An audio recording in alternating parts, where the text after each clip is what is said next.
wanted to talk to you about working through that, and was recording the music with Down and that album, was that good therapy for you? Huge. To try to work through your feelings over that tremendous loss to you? It was huge. It was huge. The third Down record was absolutely devoted to Dimebag's memory, and so it really makes those songs tough to go back to, because I try and write as honestly as I possibly can, and I can't say it's easy to go back to those songs. You know, it's tough. I made it, actually. I guess I made it hard on myself with that one record, man. But it was necessary. I had to do it. I don't think I'll ever really come to full grips with a fucking thing that went down with Dimebag. So, honestly, you know, I just gotta keep my head on, keep chugging, and keep moving forward, because I cannot walk backwards. I gotta keep forward thought, progress, keep fucking hustling. So I wanted to talk to you also now about Vinnie Paul, of course, as well. As we know, we lost Vinnie in June of 2018 to cardiac arrest, I believe it was, as well. And so, you know, now that you look back, Phil, two of your brothers are tragically gone, you know, but your music is immortal, and what you created together is here for all of us forever. So that's a beautiful thing. So how has that affected you, being so recent in what you're doing? Do you think you'll do another musical type therapy to try to work through those emotions on that? That's an interesting question, actually. I was busy rehabbing my back, and I'd had a great day grinding at the downstairs, hitting the bag and shit like that. And then I got the news about Vince, and it was just deflating, man. Despite all of our differences, just know this. The bitterness was so fucking harsh because it came from a place of love. You understand me on that? We loved each other so much that when things go awry in a band, it's like tripling down on the negativity, man.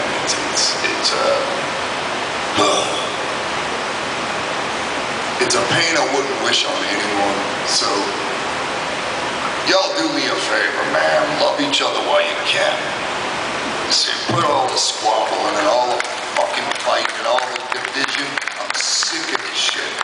Honestly, I'm tired of it. Be kind to each other. Everybody's cool, man. Fuck. Chill out. I'm so sorry, by the way, my condolences. Hey, man, that's another time. You know, with Vince, man, brilliant guy, incredible musician, amazing musician, man, insane on the drums, and always brilliant with the game plan. He had his shit together. Honestly, me, Don, and Rex were drunk. And Vince would have his shit together. It's, you know, he'd be driving, he'd be settling gigs, and we would be drunk. Oh, thank goodness for Vince, man. He held shit together, man. He did. It's unbelievable. Thank you for that, Phil. I know it's difficult to talk about, so I appreciate you doing that. It is what it is. So, since we're at Spooky Empire, we of course have to talk to Phil Anselmo here about his love of horror movies. So, for those of you that don't know, I understand you have a huge movie collection. Huge what? Hello. You've been reading too much. Do you want me to pause there? Huge movie collection. Correct. Really? Yes, I do. So let's talk about that. I want to hear about that. How many movies movies do you have in your collection? Several. I mean, oh my God. I think I got all the eras covered, you know. It's like I've got a copy of that, what is it, that first Frankenstein that's 15 minutes long, Thomas Edison, I do believe. I got a copy of that from, and everything sandwiched in between. Every decade is magic in its own way. So this is the perfect place for Phil, is Spooky Empire, being a huge fan of that, like us, right? So yeah, good stuff. But your love for that has actually evolved to do a lot of other things, because I understand that even though you're not affiliated with it any longer, you actually had a huge haunted house called House of Shock, correct? And that started in one of your friends' backyards? It's the truth, yeah. I founded the House of Shock with the original cats, man. And we wanted to be a blight on New Orleans, man. A satanic fucking black mark blight on the whole city, man. And we were. It worked. It was great, man. We had like local politicians trying to shut us down and shit. We're giving them the finger. It was great. It was awesome, man. That was fun times, man. Haunted house. And for folks, those of you that don't know, this backyard haunted house actually grew into over 300 volunteers into a warehouse. And Phil and his partners in that actually use that to benefit local charities in the area. Oh, yeah. So give it up for Phil for that. The local children's hospital and other stuff like that. So that's awesome. You gotta be good. So that blight on the community actually was giving back to... Hey, man, I'm not a theist, so, you know, it didn't bug me at all.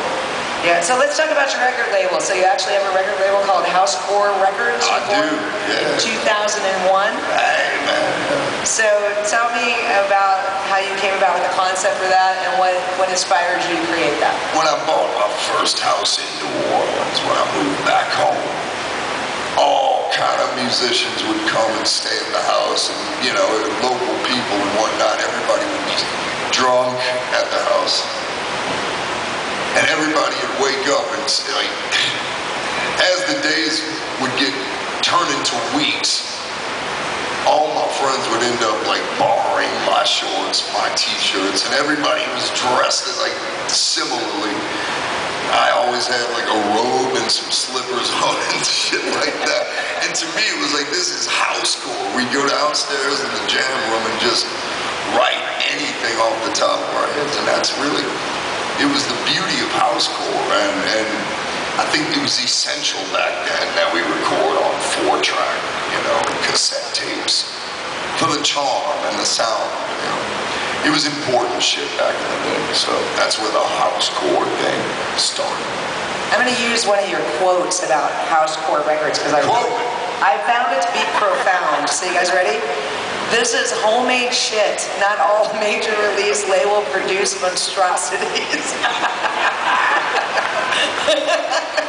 I love that. I thought that was incredible. It's gotta sound real and ugly, man. Today everything's auto-tuned, perfect, and plastic. Fuck off, man. Give me ugly anything. Well, I think we're digging the homemade shit, Phil. It's good stuff.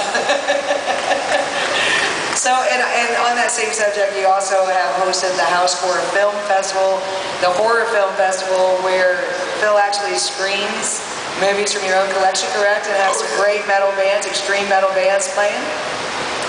That was a fun thing, man. It's tough for me to talk about. I lost one of the co-founders, man. And, I'm so sorry. So we're still trying to work through that, but man, that shit was fun, man. Especially the year we had Portal come down, and then the next year we had King Diamond play. But I guess my favorite thing would be Goblin, watching Goblin score Suspiria. That was incredible. Good stuff. You know, since we're at Spooky Empire, we have to talk about Bill and Phil. Does anybody know about Bill and Phil out here in the audience? So Bill Mosley, actually, and Phil have done some recording together. So do we have any Bill Mosley fans in the house? Yeah? Yeah. Bill's from the House of a Thousand Corpses. He's a good rock singer, man. He's good. He is. So the album's called Songs of Darkness and Despair. And Phil, I have to tell you, I watched your video today. I'm Phil. Phil. Did I call you Bill? You did. Phil, I have to tell, I know you're Phil. Right. So I have to tell you that I watched your video today, and the video that you guys released for Dirty Eye. You guys have got to go to YouTube and watch that video for Dirty Eye. That is like a nod to the horror genre. I mean, it's incredible. I think I've shot like 6 different videos in the last 6 weeks. You'd have to remind me which Okay, you one. ready? This is the one, it has a Phil and Bill doll, and they go... Yeah, that one. And you don't remember, but... Okay, so the eyes come out of the thing, and then you guys are in the convenience store, and you shoot the clerk, but every time you shoot him, his t-shirt changes to one of the bands. Have you seen that? I swear this wasn't a hallucination of mine. It does exist. It has to be William Mosley's creation. It must be. It's pretty incredible. So check it out, you guys, if you haven't seen that. So how did that collaboration come about with Bill? Bill? Me and Bill, well, I met him at some horror event. He was supposed to interview me in this little twist of whatever. And we just got to talking. He was an awesome dude. And we kept in touch. And he kept bugging me and bugging me. We gotta make a record. We gotta do a record. We gotta do a record. So finally, the stars aligned, and Bill came down, and we started working in the studio. And then I found out the dude can sing, man. He's got an incredible range. He's got good pitch. I want to do another record with the guy. That's what I was going to ask you, yeah. I'm putting to work this time, yeah. I had to let him off easy, man. We only had 3 days last time, so. Well, I have to tell you, for those people that don't know, you are involved. You have so many different bands. It's crazy. It's so hard to keep track of everything. I mean, you got Super Joint Ritual, Arson Anthem, Christ Conversion, Down, and we're going to talk about what you're doing now. And by the way, I know you just had back surgery. That was in January. Yeah, in January, right? And you're getting ready to go out on tour with Bill, Anselmo, and the Illegals. I just got off tour, yeah. Did you? Okay. So I want to talk about your new album, and I told you before when we were talking before, so it's Choosing Mental Illness as a Virtue is the name of it. And I know that you've been through a lot of things in your life. So, and Phil actually, this last month was Suicide Awareness Month in September. So Phil, actually, I appreciate you through this album trying to bring awareness to those that suffer with mental illness and depression, because I actually lost my brother to suicide in 2007, and we did a walk in his memory last weekend. So I wanted to give you props for using your platform to bring awareness to such an important cause and help erase that stigma from people talking about that. So thank you for that. Yeah, absolutely. That's all that needs to be said on that. I just think people, we need to realize that, I guess it ain't a goddamn perfect one of us. Just be nice. Once again, I can't emphasize how easy it is and how considerate it is just to be friendly with people. Helps the day ease by instead of being all stressed out and shit like that, man. Be kind to each other, man. Well, back when you were going through your back pain, because I know you've had that injury for a long time, as we were talking about, I know you actually almost died in like 1996, right? Yep. So, going back and looking back, I did die. you did, was it like 5 minutes? Yeah. 4 minutes, right? Looking back, would you have ever thought you would be sitting here on the stage today? Oh, I couldn't even tell you. I'm the worst at stuff like that. But if I were looking at me now, looking back at that person, I'd give it a 50-50 shot, man. I was in terrible shape. Oh, man. Injuries, man. When you're blighted with them, it's like you feel very, very alone, you know? And it's tough to explain to your friends and co-workers, you know? Brothers and sisters in arms. It's like, I'm injured. And if they feel that pain, you know, it's like injured. You know, I can't, you know, they cannot feel what you're feeling. So it's very frustrating, man. So honestly, it makes you want to close and lock yourself away because you don't feel like answering any questions, and you can't just be. You cannot just hang out anymore. Everything is about how bad you feel and are hurting. And I'm no fan of, let's say, I'm no fan of the medicines that they're doling out to people because there's other ways. Right under everybody's nose, there are other ways to cope, more productive ways. Do your homework. So how are you doing since the surgery, Phil? I'm fucking awesome, man. I feel the best I have felt since like 1992. Well, I can't tell you how glad we are to hear that. So ready to rock. Yeah. Ready to rock. I'm good, man. So what's in the future for you? What do we have going on for any future projects or anything that you... I'm gonna continue on with the illegals and have fun with those fellas, but we got something special coming. Probably this year. Like when you asked me about, you know, do I do certain things musically in tribute? Oh yeah, we got something coming. And I think later on this year or early next year or whenever the cards fall into place, I do have a band. Speaking of, very painful to revisit, is a band called N Minor. And it's an 8-piece band that I do with a lead cello player, piano player, and 3 guitars, bass. And it's fun. It's very vibed out, very different. But lyrically, it's abysmal, you know. It's coming from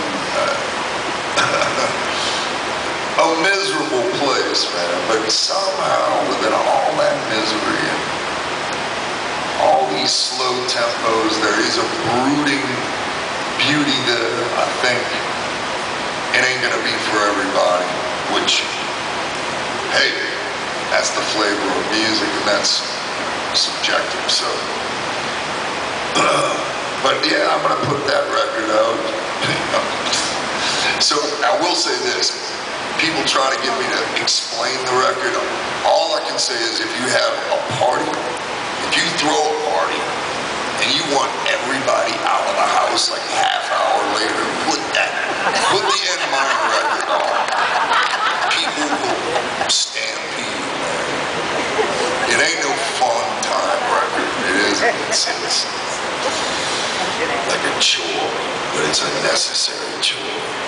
I gotta do it. I think that's great. The great thing about you as a musical artist, and you have all these different bands, is everything is so different. You have a lot of diversity in those projects. Gotcha. So you definitely are multifaceted as a musician with all these different sides of you. And is that why you do so many projects, so that you can express all those different creative? In a pure form, like with Scour, it's obviously hardcore black metal, you know. Each band has its own little thing.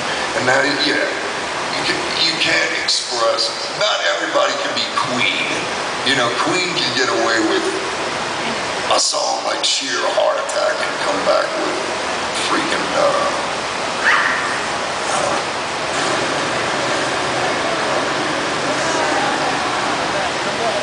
can y'all hear me? I'll come back on here. Bicycle. Yeah, so Queen, man, that's a good example of a band that can just play all over the charts. But for me, I like doing individual bands. I do.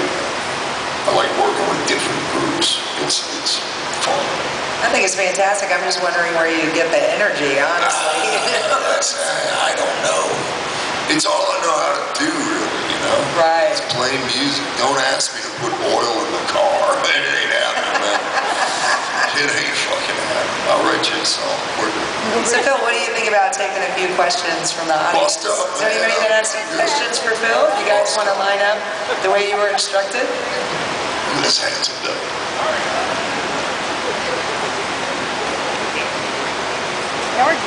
What's up, Phil? What's up, big brother? Yeah, you and I go way back. Oh, yeah. I know this guy. Hey Yeah. Joe, how are you? How you doing, Michelle? Great. What's your question for Phil? After Far Beyond Driven went #1, how'd you feel about that? And you talk slower. God damn it, Jeff. Sorry, Phil. Damn it. Far Beyond Driven went #1. How'd you feel about that? I was torn, man.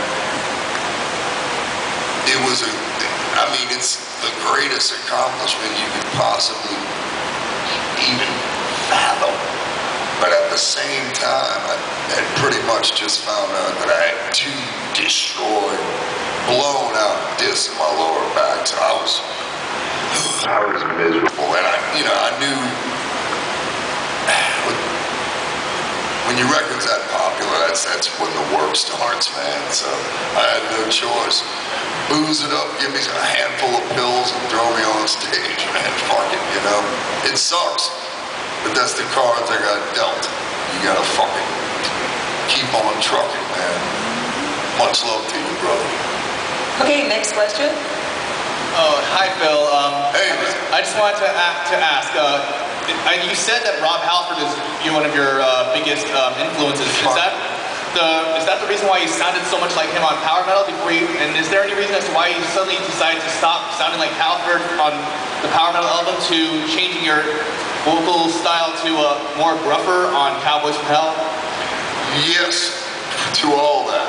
I was absolutely imitating Rob Halford's style, man, big time, and I couldn't help it. He was a big influence. And then I realized, there's only one Rob Halford. So, man, I absolutely was trying to, find myself vocally, and be calm, slowly. You know what I'm saying? At all. Brother. Yep. Gotcha. Does that answer the question? Yep, and in my opinion, that was one of the birthers of what is called groove metal. There you go. All right. Put a label on whatever you feel like, man. I'm just making music, man. And you're doing a great job at it. Keep up the good work. Thank you, brother. Thanks for your question. Next question, please. Phil, What's up, brother? with all the albums that you've been a part of, which do you believe is the most underrated one? Arson Anthem. No, I don't know, man. But probably Arson Anthem. Because Mike's singing, and I think the guitar playing's decent because, I play guitar. But, yeah, man, I think it's a pure record, man. My man. Awesome. Thanks. Next question. Mr. Phil Anselmo. What's going on, brother? It's just amazing to be able to converse with you. Pantera is my favorite metal band of all time. Thank you. And, there's no other kind of art that I listen to or watch that's meant more to me. I want to hear what you're saying, brother. There's no other band or filmmaker that's meant more to me than what you guys have done as Pantera. And I just wonder, what were you guys going through as you went from Cowboys to Vulgar to Far Beyond Driven, which is my favorite metal record of all time? Like, what was the inspiration? What was driving you guys to get to that level? Because it's so inspiring. It's not something you can bottle or really even totally define, but there was something happening there. And I just wonder what your idea of what that was that you guys were experiencing that was taking you to that place. We wanted to, it was desperately trying to capture the live experience. We were a fucking live band. That was it, and it was a competition for us. When we would play on a bill with more established bands and stuff like that, we were out to kick their fucking asses every fucking night, and we did a pretty decent job of that, man. Yeah, absolutely. Nobody wanted to play after us, man. That's exactly right. Exactly, and that's what you're hearing too, man. Yeah, it comes across loud and clear. My man. All right. Much love. I think we probably got time for one more. I'm so sorry, you guys. Next question. Yeah, I gotta urinate like a fiend. 2 questions. You can take one Without a album. face. You can take two questions. You can take one album to a deserted island. Oh, Jesus Christ, we're gonna be here to 6 p.m. Give me a good question. Okay. And I'm deep. Yell at me. You got power metal out. And from power metal, you went to Cowboys from Hell. That's a mega transition. What? Not really. What? It's not really. No? No. Okay. Because go listen to that power metal riff. Number one, it's difficult as fuck to play. And it's super aggressive. It is. There's a lot of tracks like Death Trap. That's like early thrash musings. So I don't really see Cowboys from Hell material being that much more whatnot. But I will say, by the time we got around to recording Cowboys from Hell, our attitude was vulgar display of power, and that's the fucking truth. And the last song we wrote for that album was Pono Concrete Sledge, which really easily could have been on vulgar display. So there's that evolution, you know what I'm saying? All right, bro. Right, I've told it we're pretty quick. We can probably get the rest of your questions in. Hi, Phil. You guys have speed talk or anything, Yeah, it's good. We talked about earlier, like, what were your influences in bands that like helped you out, helped you become Yes, who you sir. were? What bands nowadays gets the Phil Anselmo seal of approval? Oh, man. Like a modern day band? Well, Yeah. you know I love, well, if you don't, like the death metal band from Australia, Portal. I think they are hideous. But as far as, you're putting me on the spot here. God damn it. You know what? I think the kid from Ghost is doing it right. I do. Great businessman, great songwriter. He's writing songs. Big props to him on that. Very talented guy, and he's also a very sweet guy too. Very nice person. He is. I will thank you for everything you do. Oh man, appreciate it, man. Bless you, man. Much love to you, brother. I chatted with Phil briefly earlier at the booth, at your booth. Yes, sir. Right here. Yes, sir. Quick question, and I hadn't planned on this question, but since you brought up the horror movies, is there a horror movie that you wish you had in your collection you just cannot find? That's a good question. No, I've got. Yeah, I've got. It's ridiculous. It's ridiculous. Finally, others are waiting. I know you got to go to the bathroom, so I never got to see Pantera. There's probably a bunch of people that never got a chance to see it. And sadly, only you and Rex Brown are left. I asked you earlier at your booth, but it was privately, and not everybody was here to hear it. How many people would love to somehow, some way, see the return of Pantera? Even if it was just with the best of the best that are still with us. Even if it's for one tour. Even if it's not for long term, you can return to your other bands. And what I'm saying is, I met Greg Lake, Emerson, Lake and Palmer.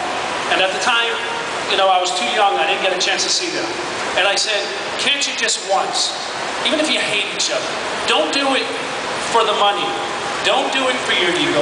Do it for the fans, for the people who didn't get to see it.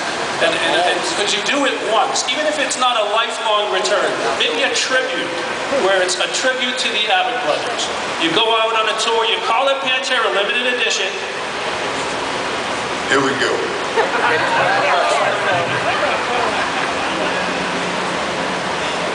It's funny you bring that up.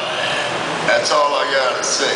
And I will say this, if there was anyone that would want our songs to keep going and be represented correctly, it would be the Abbott brothers. They would absolutely, they would fucking strike me down if I did not do them some justice by, dropping a Pantera set somewhere real soon. Oh, I'm gonna lay it on you motherfuckers. I'm taking my shit back. That's a great question. Thank you for that. That's a good question. First, when I say thank you, you really got me. Speak into that mic there, you crazy wild fiend of violence. I really thank you. I was a little excited. So I really want to say that what is your opinion on like man, come talk to me. And I want to hear you. Let's make this better. Thank you for turning me on to the metal. Oh man, really appreciate it. And I want to say, what's your opinion on modern metal and how it's changed throughout the years since you like started like Pantera and Superjoint and stuff like that? It's tough for me to assess modern metal in its entirety because modern metal is from the underground on up and at every level in between. And I love the underground, and sometimes what is underground comes above ground. You know, look at Ghost. You know, they're a fine example of what was once just an underground band, an underground idea. So I love things like that. So for modern music, I think black metal's doing a hell of a job. I think death metal's doing an okay job. And other forms of heavy metal, I guess I'm not equipped to give it a real assessment because it wouldn't be fair. I would say I need to do a little homework before I give you an honest answer on that one, bro. Thank you. Yeah, man, absolutely. Above my breath. Well, guys, I think we're about out of time, Phil. So can everyone give it up for Phil and Anselmo for joining us here at Spooky Empire? Phil, thank you so much. Incredible honor talking to you. Absolutely. Thanks, guys. Thank you so much for joining us. Have fun at Spooky Empire. You guys rock. Keep the music